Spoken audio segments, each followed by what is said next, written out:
دخلوا البوليزاريو هما المنظمه ديال الوحده الافريقيه، ثم بقى من بعد في المنظمه ديال الاتحاد الافريقي وهو قريبا سيطرد.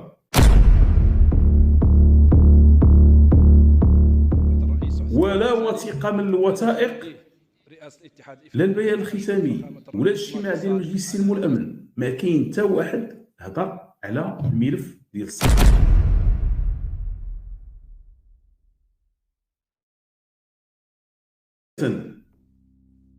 الجزائر ملي صنعات البوليزاريو علاش كتمشي للمؤتمرات ديال القمه الافريقيه؟ كتمشي للمؤتمرات ديال القمه الافريقيه باش انها دير تحرض ضد الوحده الترابيه ديالنا. السيد الرئيس، لا يفوتنا هنا أن نجدد دعمنا لحق الشعب الصحراوي الثابت في تقرير مصيره من خلال تنظيم استفتاء حر ونزيه بما يتماشى مع المواثيق والقرارات الدولية التي صادقت عليها الأمم المتحدة وقرارات الشرعية الدولية، ويتعين على منظمتنا لعب دورها بهذا الخصوص ديال المغرب، وأنها تدفع في البوليزاريو. دخلوا البوليزاريو هما المنظمة ديال الوحدة الإفريقية، ثم بقى من بعد في المنظمة ديال الاتحاد الإفريقي وهو قريبا سيطرد. اذا ملي كيمشيو عندهم ملف واحد، جميع الخطابات ديالو ما كيهضروش على الجزائر، ما كيهضروش على التعاون الجزائري مع دول اخرى، لا كيهضروا على القضيه، كيهضروا على البوليزاريو. قضيه الصحراء ما تخلاش عليها اي ثمن، لان قضيه مبدئيه بالنسبه للجزائر. بمعنى كيديروا تحريض ضد الصحراء ديالنا. غنلاحظوا في السنوات الاخيره انهم مع جنوب افريقيا ولاو كيهضروا على واحد المساله اخرى. ملي رجع المغرب وقبل ما يرجع المغرب كيهضروا، كيقول لك اودي راه خاص الاتحاد الافريقي ياخذ الملف. ولاحظنا في الخطاب ديال تبون اللي قالوا هذاك الوزير الاول مول المليار اللي قال غنعطيو مليار، هضر على هذه القضيه، يقول لك الاتحاد الافريقي خصو يتحمل المسؤوليه ديالو بوحدو، كيهضر على هذه المساله بوحدو. شنو اللي غيوقع من بعد؟ ولا وثيقه من الوثائق، لا البيان الختامي ولا الاجتماع ديال مجلس السلم والامن، ما كاين حتى واحد هضر على الملف ديال الصحراء. ملفات عدة بحثتها القمة الإفريقية في أديس أبابا، فبعد اجتماعات وجلسات تحضيرية توافد القادة للبت في القضايا المطروحة. جاءت قضية تصاعد العنف في مقدمة الملفات التي بحثتها القمة، ومعها أزمة الغذاء وتحديات المناخ وتنفيذ خطة التنمية لعام 2063. ولا وثيقة، بمعنى أن الاتحاد الإفريقي بقى شاد في واحد المسألة، ذاك القرار 693 ديال القمة ديال نواكشوط اللي مشى بوضوح كيقول ودي بأن الملف ديال الصحراء راه ملف حصري عند الأمم المتحدة. لا مسار يعلو على المسلسل الأممي في تدبير قضية الصحراء المغربية. هذا ما خلص إليه تقرير لرئيس مفوضية الاتحاد الإفريقي موسى فقي محمد سلمه إلى رؤساء دول وحكومات الاتحاد الإفريقي المجتمعين في نواكشوط. التقرير أكد بوضوح أسبقية المسار الأممي، وحدد الإطار الذي ينبغي أن تصب فيه جهود الاتحاد الإفريقي. ففي الفقرة 20 سين أكد التقرير على ضرورة أن يدرج الاتحاد الإفريقي مسعاه في إطار دعم معزز لجهود الأمم المتحدة من أجل زيادة فرص نجاحها، مشددا على أن الأمر لا يتعلق بالنسبة للاتحاد الإفريقي بتطوير مسار موازن لمسار الأمم المتحدة. وزادت التوصية 21 باء الأمر وضوحا بتنصيصها على أن دور الاتحاد الإفريقي ينبغي أن يهدف إلى مواكبة جهود الأمم المتحدة ودعمها، حيث ما زال مجلس الأمن الدولي يتولى هذه القضية. الخطير في الأمر هنا أنه الجزائر وصلت لدرجة ديال أنها توصل قدام الأفارقة كتهضر على مليار دولار. السيد الرئيس، وقناعة من الجزائر بارتباط الأمن والاستقرار في إفريقيا بالتنمية، قرر السيد رئيس الجمهورية عبد المجيد تبون ضخ مبلغ 1 مليار دولار أمريكي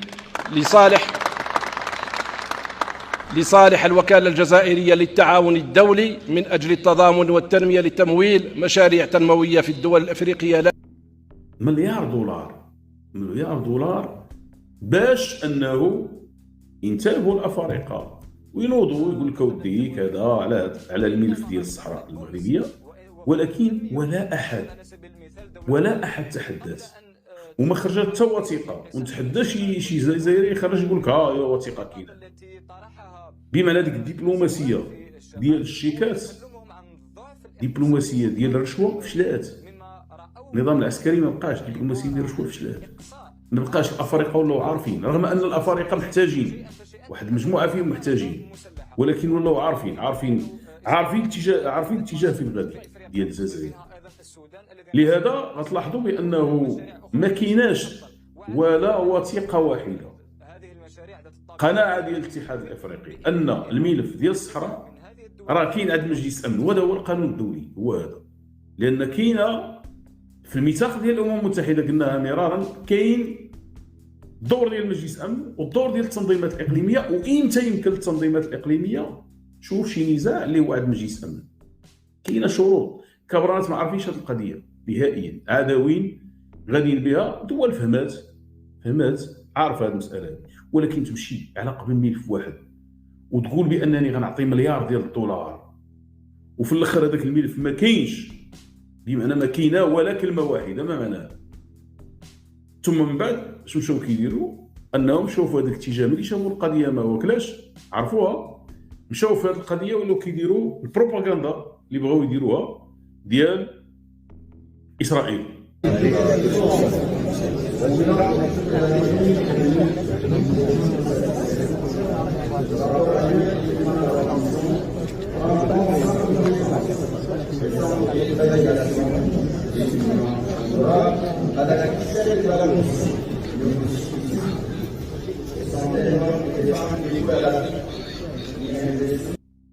ملي شافوا داروا هذه القضيه، اولا عرفوا بان الملف ديال الصحراء صافي تحسن، عرفوا بان الملف راه كاين عند مجلس الامن، عرفوا بان الاتحاد الافريقي حسم المساله ما غيهضرش في هذا الملف نهائيا، ثم خايفين لان هذا علاش كيدل ملي ما كتهضرش على الملف ما كاينش في الوثائق. معنى هذا كيطرح سؤال، البوليساريو اش كيدير تما؟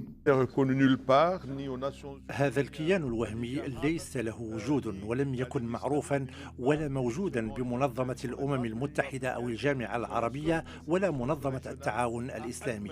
لذلك فمنظمة الاتحاد الإفريقي يجب عليها أن حدو هذه المنظمات وترفض هذا الوضع الشاذ. هذا راه سؤال خصني يتشاف، بمعنى ما كاينش ولا وثيقة كتهضر على الملف ديال الصحراء. شنو المعنى ديالها؟ المعنى ديالها السؤال الاخر، اشنو كيدير البوليساريو تما؟ سالينا.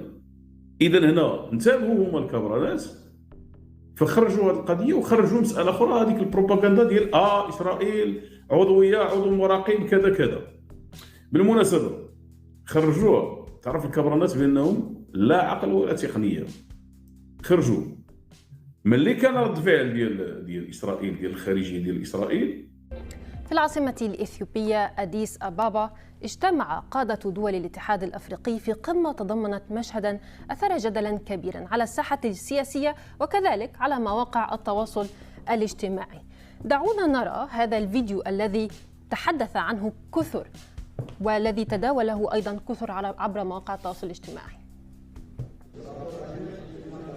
هذا الفيديو نرى فيه دبلوماسية إسرائيلية تدعى شارون بارلي أثناء محاولة حارس أمن إخراجها من القاعة في أثناء الحفل الافتتاحي للاجتماع السنوي للاتحاد. وتشغل شارون منصب نائب المدير العام للشؤون الأفريقية بوزارة الخارجية الإسرائيلية. بعض وسائل الإعلام نقلت عن متحدث باسم الاتحاد الأفريقي قوله إن سبب طرد الدبلوماسية الإسرائيلية الذي أثار جدلا واسعا هو أنها ليست الشخص المصرح له لتمثيل إسرائيل في القمة، وأن السفير الإسرائيلي لدى إثيوبيا هو الذي كان متوقعا حضوره. ولكن أثار ذلك رد فعل غاضب من الجانب الإسرائيلي، فنقلت جريدة The Times of Israel على لسان لاير هايات المتحدث باسم الخارجية الإسرائيلية قوله: تنظر إسرائيل بعين الجدية إلى الحادث الذي شهد وقائع طرد السفيرة شارون بارلي من قاعة الاتحاد الأفريقي رغم وضعها كمراقب معتمد ورغم أن معها شراط دخول. المسؤول الإسرائيلي أنحى باللائمة كذلك على كل من الجزائر وجنوب أفريقيا قائلا إنهما فعلتا ذلك بدافع الكراهية وبتحكم من إيران على حد وصفه طبعا. جنوب أفريقيا عندها العلاقات، كتعرف اش كدير. الكبرانات غاديين. شنو خرج بلاني البارح كيقول لك لا ماشي احنا اللي بلاني هذا كيقول لك ما هضرناش حنا، ماشي بوحدنا حنا هضرنا على اسرائيل، كلشي بغى ان اسرائيل ما تكونش عضو ياكس. دابا ما بقيتوش نتوما متزعمين، ما بقاوش متزعمين هذه المساله، قال لك لا كلشي بما فيهم، قال لك الناس اللي عندهم علاقات مع اسرائيل سمعوا مزيان. اذا خرج هنا شنو ولاو كيحسوا بانهم خلقوا واحد الحلف ديال الصراع في واحد البلاصه خلقوه دابا. واذا خليك في الموقف ديالك، ياك نتوما اللي كتحملوا المسؤوليه ديالكم نتوما. علاش لطيو تيبغي يدخل الدول كامله؟ هذا بالله يخرج لي ولا المساله. ولكن وراء هذه الامور كلها لا يهمهم هذه القضيه ديال اسرائيل تكون ما تكونش، لا هذو كيغطيو بها. الان غطيتوا باسرائيل، ايوا المره الجايه اش غديروا؟ وهنا غنعاود نوضح المعادله. هنا الخطاب ديالهم معزول بوحدهم، تبون بوحدو كيهضر على الاتحاد الافريقي خاصو يتحمل مسؤوليته. خطاب واحد معزول، حطيتو مليار وقلتوا راه كاينه واحد الوكاله ديال التعاون وغديروا كذا مزيان، وشتتوا الانظار في هذا الاتجاه ديال اسرائيل، ولم تاتي ولا كلمه واحده حول قضيه الصحراء المغربيه. معنى هذا الاتحاد الافريقي فهم بان الملف راه عند مجلس الامن. السؤال هنا واش من وراء هذه المساله الافارقه كيطرحوا سؤال اخر، حنا هذا الملف يقول لك هذا عند مجلس الامن ما كيهمناش مزيان، عارفين بان الامور حسمت. السؤال هنا اللي جاي من وراء هذه القضيه، هذه الاشارات، اش كيدير البوليزاريو في الاتحاد الافريقي؟